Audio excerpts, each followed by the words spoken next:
we're going to look at a trick, the final trick today, one of Ryland's favourite magic creators. So I'm going to let Ryan take the lead on this one as well, because this is by one of your favourite creators.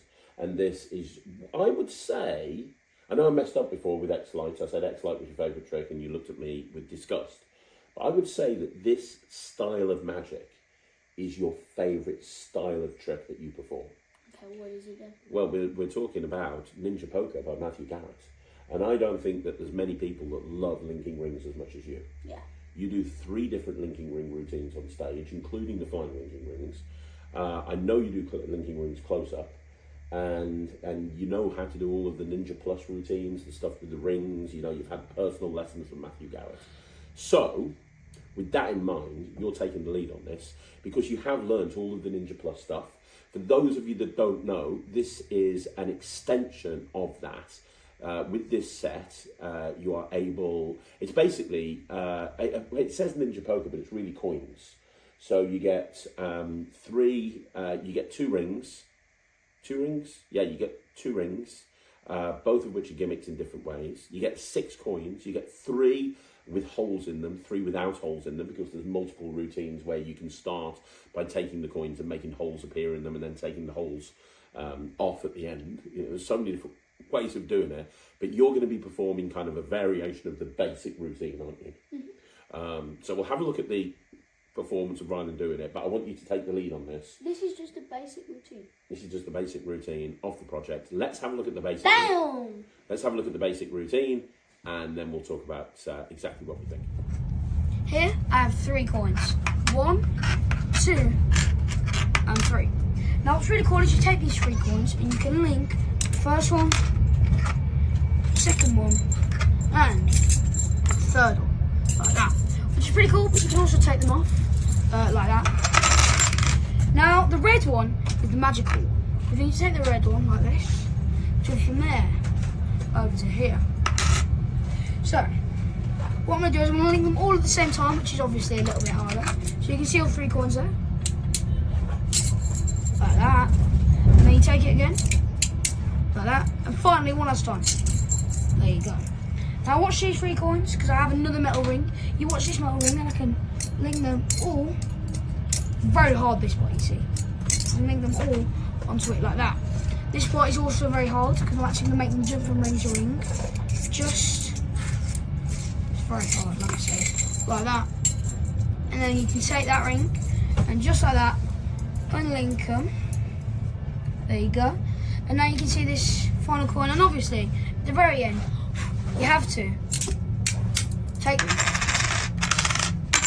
off. So, right, I need to know exactly what you think. This is a very long tutorial. It's broken into about 20 different videos. Obviously, everything's about. What I love the way Matthew did it is he broke everything down very clearly. So it's like, here's how to do the link. Here's how to do the crash link. Here's how to do this link. Here's how to do this. Here's how to do this. There's not many people that do that.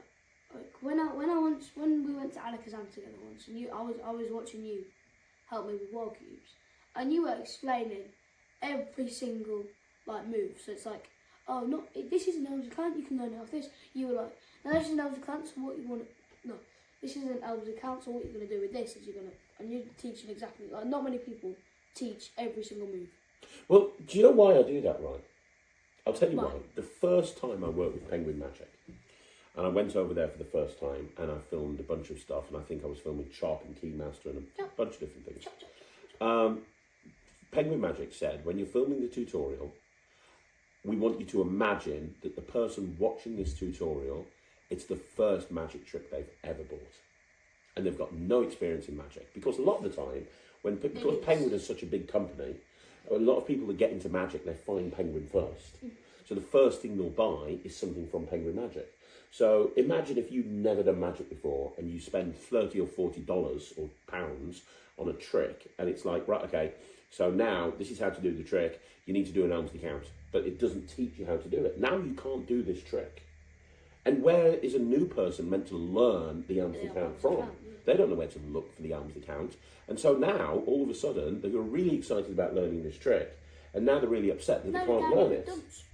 Yeah, exactly. So I've always taken the approach with tutorials of, I want to teach everything. Now, as a as a person That's who's... probably what makes your tutorials 10 hours long. Yeah, but what I do a lot of the time on my tutorials is I have a slide section at the beginning. Yeah. So I say, here's all the slides that you're going to need. If you're an experienced magician, skip past this 2-hour section and just go straight into the tricks. But if you're new to magic, this is all of the slides that you need to know. And that's what Matthew's done on this video. Him and the people that he's invited onto the project have gone through everything with a fine-tooth comb. So if you've already do the Ninja Plus range like you do, you've already learned how to put a ring onto a thing, how to do, then you didn't need to learn a lot of that stuff. You can skip past various sections, but this might be the very first Ninja ring style routine that somebody's bought. And so they need to have access to it. Yeah. But we're getting on a sidetrack now. No. Talk to me about the trick. Because how difficult is it? I've always struggled doing Ninja Plus, as you know. And I do a close-up linking rings routine. I also do a stage linking rings routine. I love linking rings, and I would love to do Matthew's material. You piss it. You make it look really easy. And I was there. I watched the tutorial before you, and I was learning this basic move, and I was like... and I just couldn't make it work. I couldn't get that coin onto that thing, making it look good every single time. And you just come along and you're just like, ta-da! And it looked really easy. I just walked over and said, what are you doing? That looks cool. And he goes, oh, it's just a new Ninja Plus routine. I'm like, okay, what is it? And he goes, well, it's really hard because you've got to link this one, then this one, then this one. It takes me around it. I get it in about 3 times for each one. I was like, okay, let me have a go. Bang, bang, bang. Do you think it's because you had experience with the Ninja Plus range and you have learned how to do all of those moves? I think it's because I love doing the linking rings. Linking rings is one of my favourite tricks. Like just the classic linking rings. Yep.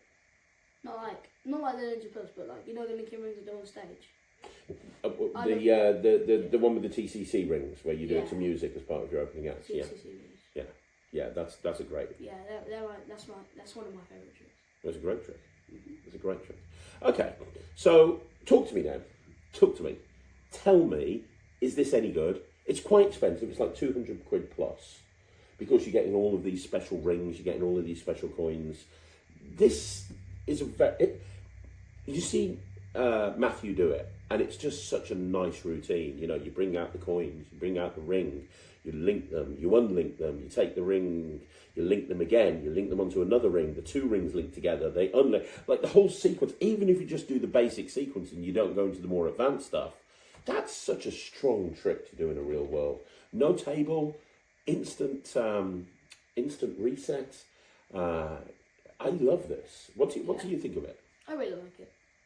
Would you do this on stage, or is this more of a close-up piece? And if you wouldn't do it on stage, why wouldn't you? This is more of a close-up piece, I think, and it's because they're quite small rings. Yeah.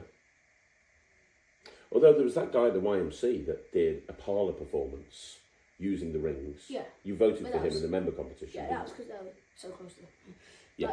Like when you're on like an actual stage, like if I'm up there, you're not going to be able to really see those rings, are you?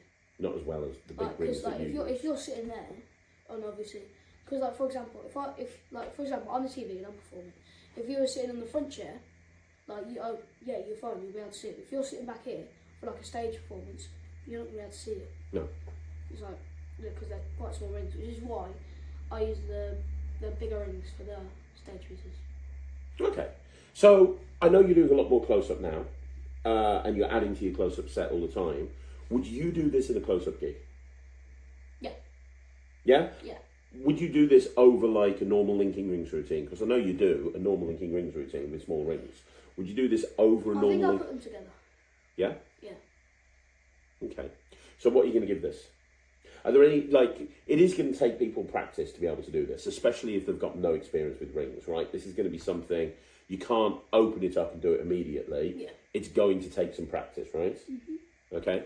But it's very achievable. What would you say to people that say the problem with linking rings is there's a hole in the rings a lot of the time, and that, you know, that's the thing that a lot of people think is...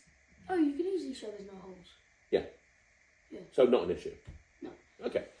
Because like if you have like a big ring or a small ring, or if you have 4 rings. So in my linking ring routine, I'll take the 4, Because you know, I can obviously show mine because it's magnetic hole, but I can close it. But if I just had it, I can still go. Okay, so there's 1 ring, and I can show it. 2 rings, and 3 rings, and 4 rings, because you can swap them around a bit. Yeah, so and do false counts and when you've stuff. done the first one, you can swap them around and do the second one. So then you've already got. So you can do the first one, spin it around, do the second one. So the second one, which will be the same as, last time. But now you've got the whole one without them seeing. Got it. And in a routine, you can go, no, look, and you can act like you're moving it. Like, not having a great feel with me. I understand what you mean. Okay. Yeah, you just like hold it. There's nothing new, but you can hold it, and then like run your hand across it. Because in a rope routine, in 5 box ticks, if you do that, it looks like you're moving the rope. Like it's like that sort of thing. You can just do that with the rings. Got it. Okay. So what would you give this? I'm gonna give it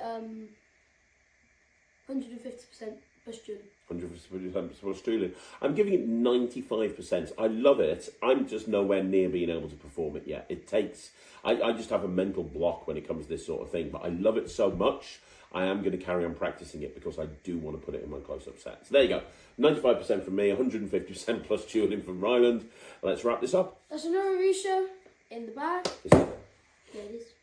That's another review show in the bag. That's another review show in the bag. It is another review show in the bag. Thank you once again for joining me right here on Magic TV.